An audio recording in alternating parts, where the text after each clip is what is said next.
Sejak Anda berbicara, Pak. Ya, terima kasih Mas Hendy.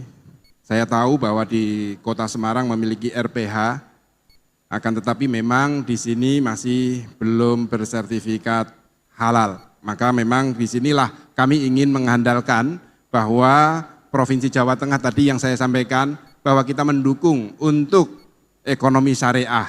Maka di sini RPH maupun RPA itu mari kita dorong, dan kami sejak 5 tahun yang lalu sudah memberikan pelatihan kepada masyarakat Jawa Tengah, yaitu juru sembelih halal yang kita namai dengan Kang Jalal.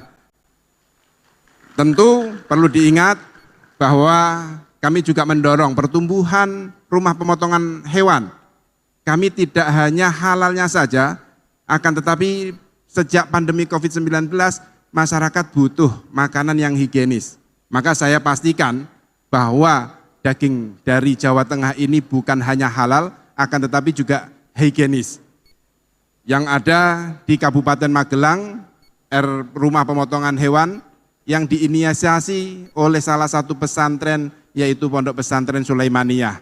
Dan perlu diketahui, pemotongan ayam yang ada di Jawa Tengah juga terbaik, bukan hanya di Jawa Tengah, akan tetapi juga di Indonesia yang tanpa stain, sehingga daging itu akan lebih thayyib atau higienis. Mungkin ini terima kasih, dan kami akan dorong juga pemerintah Provinsi Jawa Tengah untuk menyusun peraturan tentang ekonomi syariah yang mengatur diantaranya tentang kelembagaan dan sistem keuangan. Terima kasih. Masih ada waktu? Oh, ada tambahan atau cukup? Oke, kita hentikan waktunya. Saya berikan kesempatan untuk, saya berikan kesempatan untuk Cawagup nomor urut 1 memberikan respons atas tanggapan dari Cawagup nomor 2. Waktu Anda sama 2 menit sejak Anda berbicara, Pak. Gus Yassin, terima kasih. Gus Yassin menyampaikan rumah pemotongan hewan di Jawa Tengah sudah punya sertifikat halal. Rumah pemotongan hewan di Kota Semarang, mungkin maksudnya zaman Pak Hendy tidak ada sertifikat halal. Gus, Kota Semarang ini Jawa Tengah loh. Artinya, kalau sampean sebagai wakil gubernur waktu itu melihat hal yang tidak baik di wilayah Panjenengan, tegur saja. Apalagi saya kan santrinya jenengan, kan gitu. Mas Hendy, RPH-nya tolong diurusin sertifikat halal. Beres, pasti saya laksanakan. Jangan dibiarkan saja. Jadi kemudian inilah yang membuat situasi tidak bisa berkembang dengan maju, karena akhirnya yang didorong hanya kelompok-kelompok tertentu, Gus. Mohon maaf, Gus. Hanya untuk kepentingan kelompok tertentu, sehingga wilayah Jawa Tengah secara keseluruhan 35 kota kabupaten yang Gus Yassin sudah punya potretnya. Mana yang baik, yang tidak baik, mestinya nanti kalau kita bisa bareng-bareng kita perbaiki supaya semuanya bisa bersertifikat halal. Gitu ya Gus. Terima kasih. Yeah. Masih ada waktu Bapak, mau ditambahkan? Mau dilanjutkan? Atau sudah cukup? Masih ada waktu? Bisa cukupkan. Oke, kita hentikan waktunya. Terima kasih. Teman-teman kembali tenang. Terima kasih. Putaran pertama akan dilanjutkan dengan putaran kedua. Aturan mainnya masih sama, durasinya masih sama. Namun kali ini saya akan berikan kesempatan terlebih dahulu untuk calon wakil gubernur nomor urut 1 memberikan pertanyaan, durasinya 1 menit kepada calon wakil gubernur nomor urut 2. Pertanyaannya silahkan. Assalamualaikum Gus. Ya. Saya sudah lihat profilnya Gus Yassin ya, maksudnya dari catatan yang ada itu kan kelahiran Sarang, Rembang. Terus ya, di tahun 1983, luar biasa, masih muda, sudah sehebat sekarang, sudah pernah jadi wakil gubernur.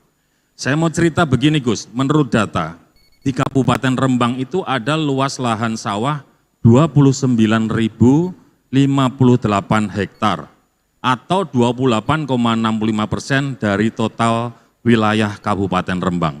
Mungkin Gus Yassin sudah perso, kesehariannya kan di sana. Dengan potensi yang luar biasa ini, menurut catatan, mudah-mudahan keliru, Kabupaten Rembang berada di peringkat ke-7 tertinggi penduduknya yang miskin loh Gus, di 35 kabupaten kota ini. Saya mau tanya nih Gus Yassin, mudah-mudahan Gus Yassin nanti punya kemampuan untuk membantu saudara-saudara kita. Apa strateginya menurunkan kemiskinan dengan potensi lahan tersebut? Plus bonus demografi. Baik, waktu habis.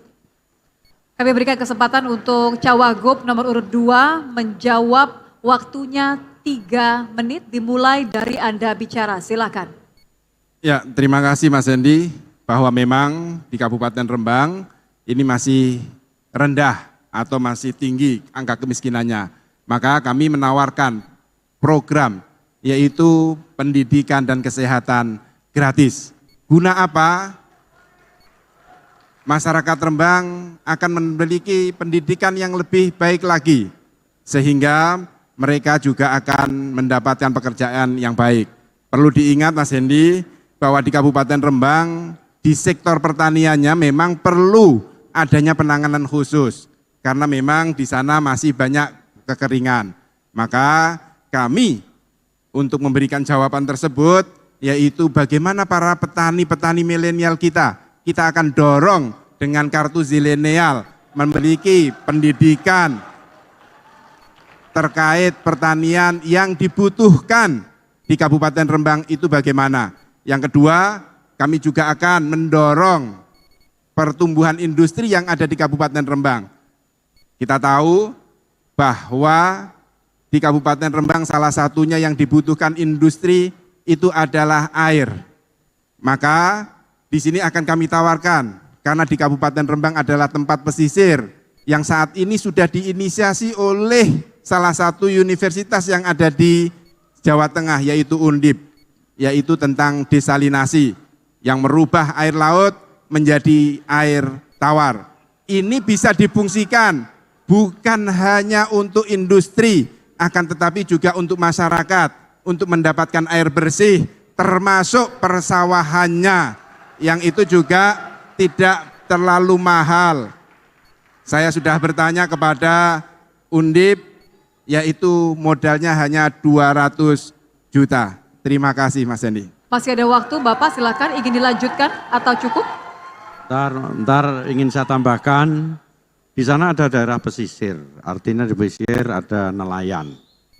Di mana problem nelayan tidak hanya di Rembang, kemudian di Jepara, kemudian di Pekalongan, adalah pendangkalan muara. Pendangkalan muara, kemudian tempat sandar kapal, kemudian harga ikan yang tidak bisa ditentukan. Ke depan kami mungkin punya program bagaimana kalau pendangkalan muara selama nanti kami bisa menjadi gubernur, akan kami prioritaskan pendangkalan muara selesai. Kemudian yang kedua, terkait harga ikan. Terus terang apapun kesulitannya para nelayan, yang penting harga ikan itu bisa naik. Caranya apa? Kita punya bisa program dengan membiasakan makan ikan untuk mendukung program makan bergizi gratis di pemerintah pusat. Waktu habis, terima kasih Bapak.